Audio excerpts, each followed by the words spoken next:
অত্র বাংলাদেশের প্রধানমন্ত্রীর দায়িত্বটা আমাকে দিয়ে দেখুন। 24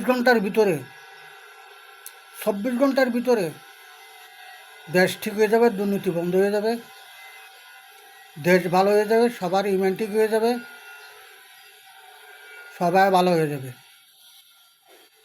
বড় ছোট, হিন্দু মুসলিম বৌদ্ধ খ্রিস্টান সমস্ত লোক ভালো হয়ে যাবে। সবাই সবার কর্মস্থলে চলে যাবে এবং যার যে ধর্মীয় ধর্মীয় প্রশিক্ষণ, ধর্মীয় কার্যক্রমে চলে যাবে। খারাপ একটাও থাকবে না। মাত্র স্যারেফ 24 ঘন্টা সময় লাগবে। এই দেশ ঠিক করতে লাগবে 24 ঘন্টা সময়। বাংলাদেশ ঠিক করতে লাগবে 24 ঘন্টা সময়। দুর্নীতি থাকবে না, 24 ঘন্টা লাগবে।